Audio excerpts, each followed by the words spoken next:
Okay, question 5. This is a triangle, and it's saying to us that triangle ABC is drawn on a centimetre grid. A is the point 2, 2, B is 6, 2, and C is 5, 5. Triangle PQR is an enlargement of this with a scale factor of 1/2. Now that's an unusual one. That means it's going to be half the size. And we're using something called the centre of enlargement here, which is 0, 0. So the first thing I'm going to do is make a cross here at 0, 0. And I'm going to half the size of this. So whatever happens, I'm expecting a triangle which is half the size of this.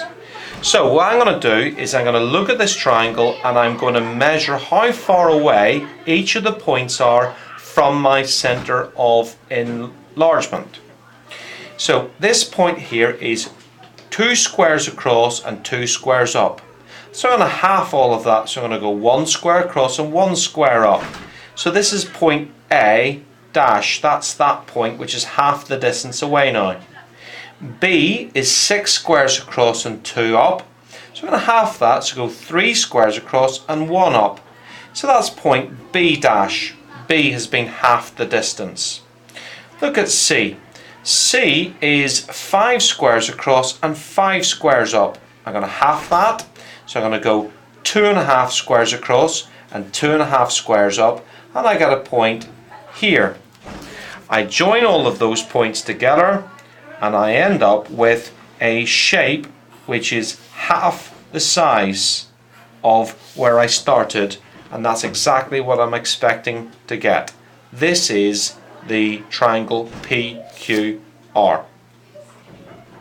Now, it then asks me to work out the area of triangle PQR. Okay?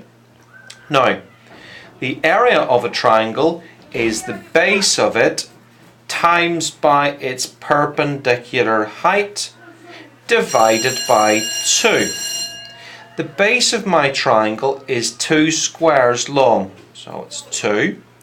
The height of my triangle is 1.5 squares, so I can write that in there. So I can work out the area of this by doing my base, which is 2, times 1.5, which is going to get me 3, and then divide by 2 again, which is going to take me back to 1.5. So the area of this triangle is 1.5 centimeters squared.